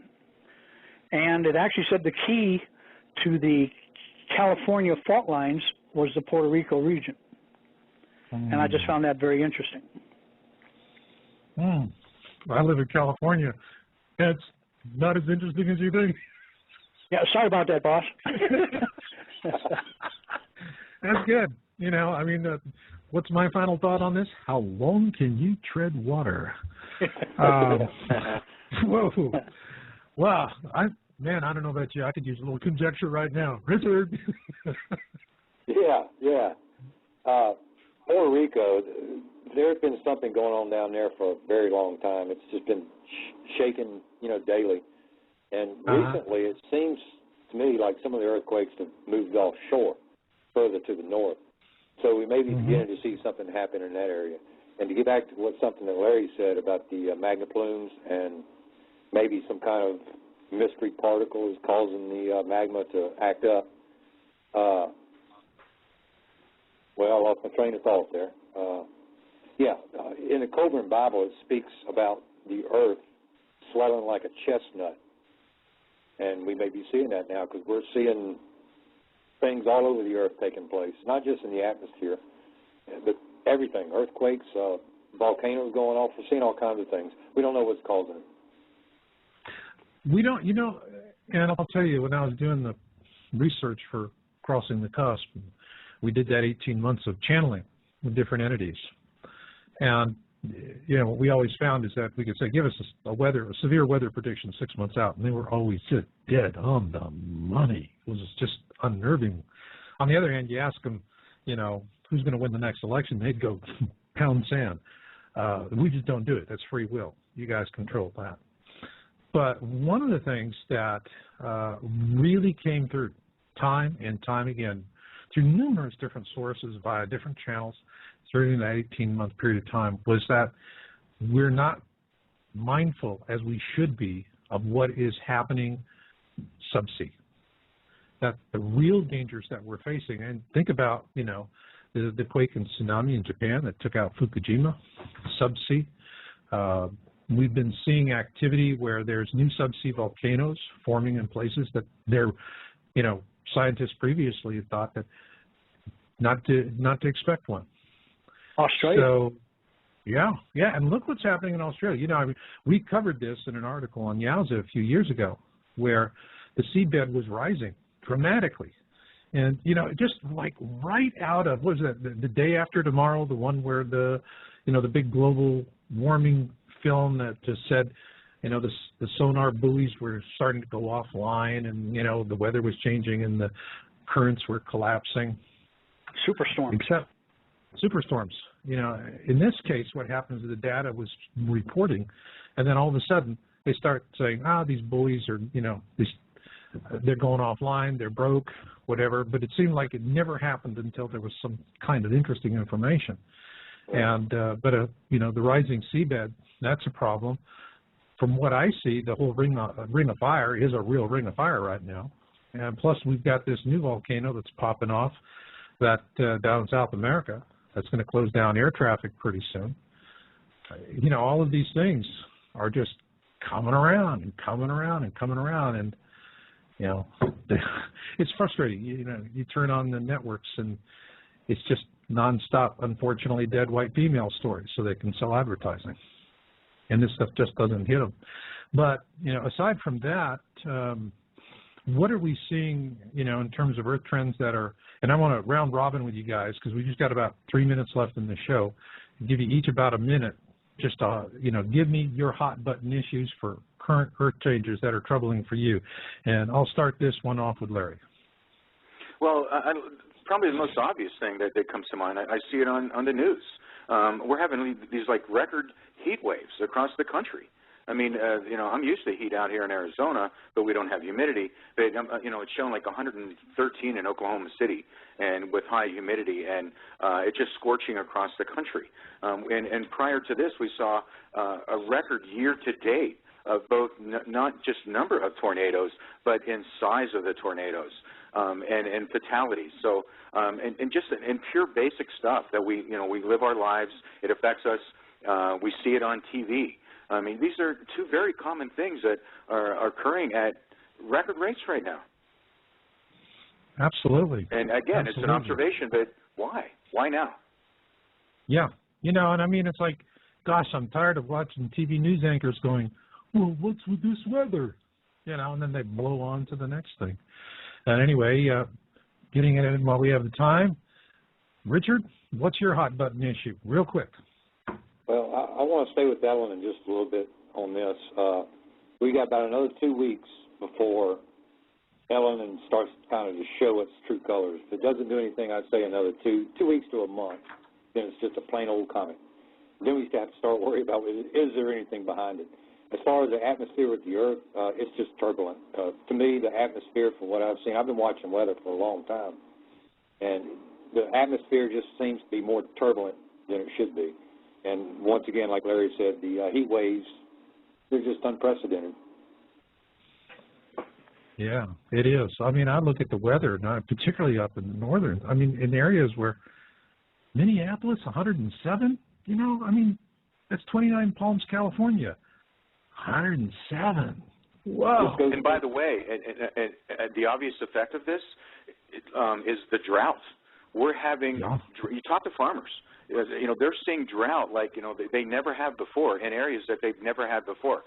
Farmers are selling their cattle because they can't afford to feed them. I was reading an article online about the drought in France. I mean, this is worldwide. We have extreme drought. I mean, these are almost of biblical proportions, and yet, you know, we see the effect, but we still, you know, we're just still saying, well, geez, is there some kind of cause here? Is this just an anomaly? You know, what is it? Who knows? Real quick, Ed, you got about 20 seconds. I'm sorry, fella. No problem. Does it all come back to the Gulf oil well incident that knocked off the Atlantic conveyor? And because it seems like we've seen the changed weather patterns after that happened with the BP oil well. Bingo. And we've got breaking articles on Yowza. And for my listeners out there, well, at the break, I asked the fellas, we're going to be back in 2 weeks with an update on this. Sorry, folks, we've run out of time.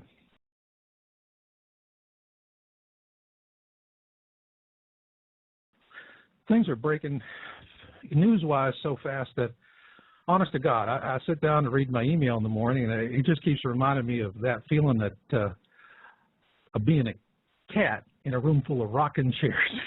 You know, whoa, stuff is just happening left and right. And on top of that, I'm starting to see an awful lot of misinformation and sourcing back to Terrell, not necessarily Terrell himself, but it is sourcing back to those around him. That's creating a lot of confusion and distortion out there. We're going to talk about that tonight. And first off, just want to bring Bill on just for a second and say, hey, Bill, thanks for standing up tonight. Just for the audience to let you know, Bill has a real bad toothache. And he decided to be a real champ and stand up and work the show tonight. And he'll go to the doctor for the necessaries. And, Bill, thank you so much for that. Oh, you're very welcome. All right, man. And just afterwards, take 2 or 3 of the good stuff. And then out there, 3 or 4. You never know what I might take. Yeah, you know. I mean, well, after this conversation tonight, it'll be to the extreme. Then on the virtual chat room, we have Susan from down in Mexico. And Susan, you're a sweetheart. You're always out there working and getting that chat room organized. And for those of you who are in the chat room, if you want to have your questions presented to our guest tonight, make sure Susan knows about it. And My rules with the chat room are simple. Hang your guns at the door, cowboy, and be nice to Miss Kitty, and you'll have a good time. And if not, you will leave the premises feet first. Now, with that, let me bring in our guest for the night. First off, we have our newest member of the LNN team, Larry Prescott. Hey, Larry. Hey, how you doing? All right.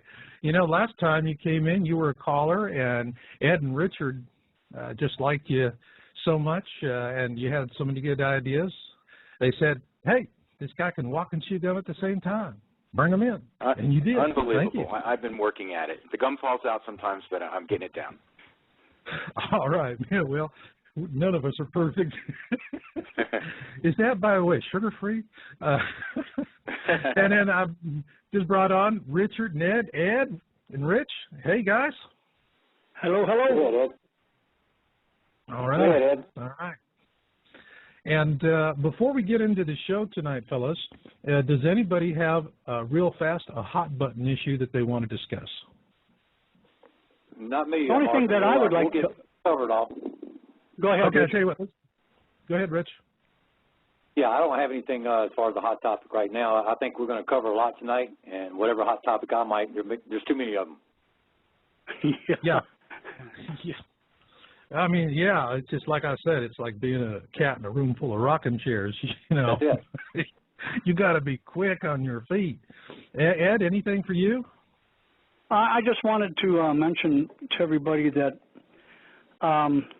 unlike some sources, we just put the information out here, and it's up to the people to take it and run with it. We don't come right out and make anything that isn't verified and proven to be true, no statements. So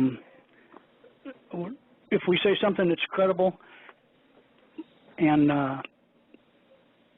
but just take it for what it is. It's information. We're sort of like throwing the news out, and you decipher it. Well, there is some conjecture in there. I got to say that, at least on my part. Conjecture is part of discovering a problem. Well, you know, we all are having a great conversation. I've really been enjoying the preparation leading up to the show, and good Lord, we've done a bunch of it. And I, you know, I just hope we can get through all the things tonight. But I want to say one thing to the audience and everyone up front. And, you know, what I would love to be able to do for 2 hours is just to talk about preparation and planning. But I don't do that. At least I'm not on this show. And the reason why is, over the years, what I have found is that if people can get good, objective information that's honest, then they'll sort things out for themselves. And once they take responsibility for that knowledge, they decide to take action on it, they're just like little Energizer bunnies. Bang, bang, bang, bang, bang, bang, bang, bang, bang, right down the road. You don't have to wind them up, whatever. Just get them enough information, it flips the switch, and they're off and down the road. And they'll do the preparation and planning that's necessary.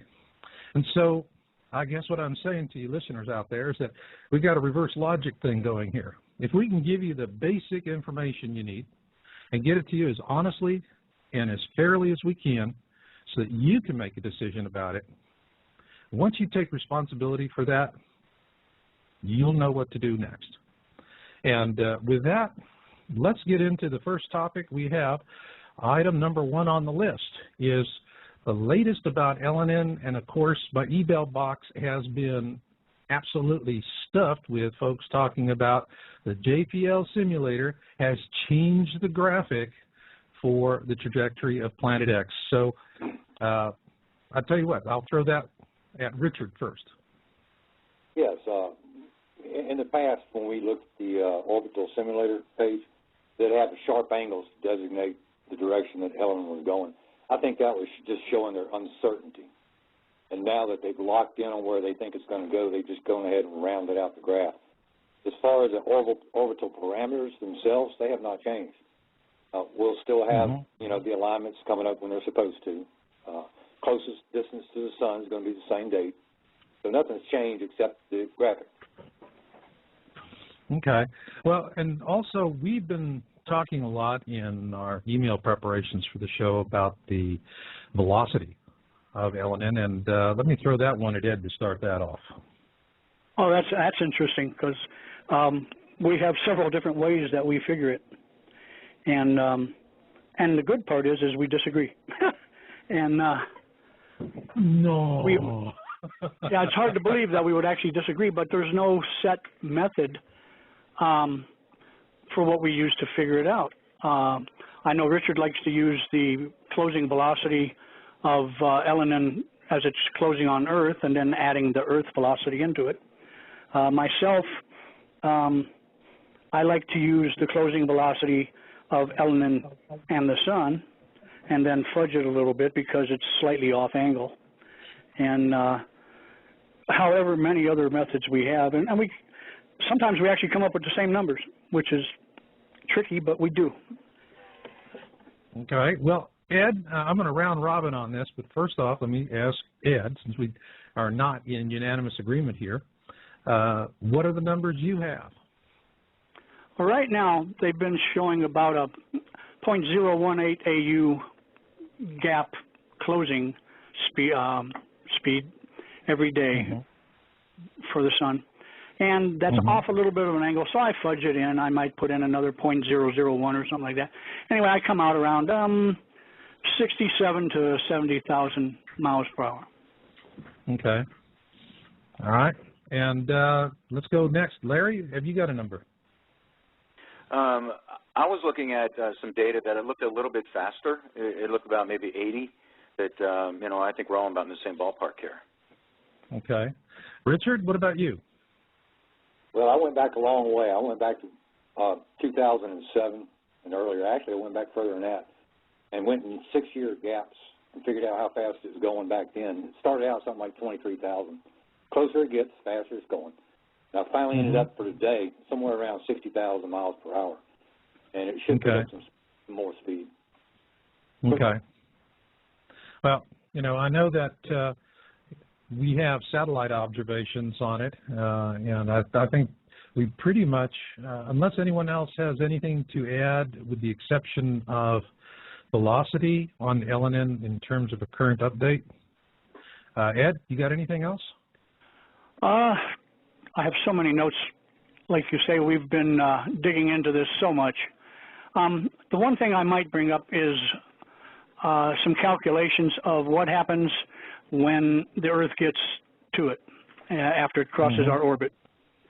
And some latest calculations, there's going to be a lot of different numbers here, but I'll put it this way. 1 degree from the ecliptic at the distance of Earth's orbit works out to about, which page do I have that one on? About 1.6 million miles.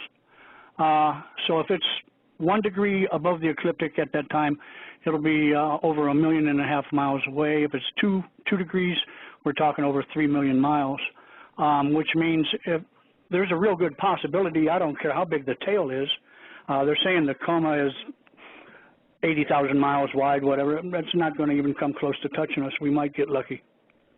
Okay. Okay. So as we get closer to this, I guess what? Is it starting to look more like it's just going to be another comet and nothing real special about it? Well, we better hope so. It does look like it's going to be above us when we finally get to where it has crossed our path. Okay. And, you know, do we have, Richard, are you seeing a possibility we fly through the tail? Well, if we go by the information that we have from scientific web pages like JPL, it does look like it'll be above the ecliptic, a little bit too much for that to happen. But the thing about Elenin is it's a new comet, and new comets coming from the Oort cloud are known. They're kind of notorious for breaking up. Now, of course, we don't know what's going to happen, but it's possible, you know, if Elenin broke up and they dispersed somewhat, then, you know, who knows? We might fly through something like that. I do want to mention this about the speed, is that between now and the time that it comes closest to the sun, it's about a month, almost a month and a half's time, it's almost going to cover 1 AU. I'd say 0.8 AU in 1 month's time. Yeah. So, you know, it's moving pretty quick as time goes on. It's picking up speed as we talk, you know. And as far as flying through the tail, we just have to wait and see. And as far as pictures of Ellen, we don't have any recent pictures. The reason being that it's getting a little bit too close to the sun, and a telescope, when it tries to see it at night, it's getting light pollution in pictures, and they're just not able to take a good picture. Our next best shot is Stereo B, which we'll cover later. And as I understand, they're also going to try and cover it with SOHO when they're doing the maneuvering exercises now. Correct. You know, so there'll be two birds looking at it. But the big question, and it really goes to the title of the show tonight, is are we going to see that? Are they going to share that? Or is it going to be another situation, as we have seen in the past and documented on Yowza.com, where NASA takes a few weeks to decide to release images, and when they do release it, I mean, you know, it's just a handful of things. So you can tell that this has been pretty well groomed through, and everybody was just making, you know, as much effort as possible to see to it that it came beyond the news cycle with as little as possible. So here we have Stereo B, and for those of you out there, listeners, Stereo A and Stereo B are a pair of solar space-based observatories. And this, again, was something we noted back on Yowza, I think it was 2008. For the longest time, there was just SOHO, and that was it. Now, in the last few years, there has been a veritable fleet, I think 7 or 8, maybe more, solar observatories, and those are the ones that they're talking about. I would venture to say there's some black op launches too that they're doing, but you know, no doubt about that. I mean, especially with the solar maximum coming on and the concerns of that, if you know we catch a dead-on X or Y class flare, and that thing's got a southern orientation on it, and the grids have not been shut down in advance of that, and we're going to have a pretty nasty time. We're going to lose our power, and electronics are going to get hammered. It'll be pretty rough. So I hope that they're going to track all that stuff. But, you know, when I look at this in terms of the comet itself, and you know, right now I am just seeing an awful lot of stuff coming on, and it's sourcing back to Terrell. And I really, gosh, I just hate taking people dead on and finding fault with what's going on. But what I am seeing right now is a lot of misinformation. And I can see where there are folks that are, well, they're just invested in their outcome.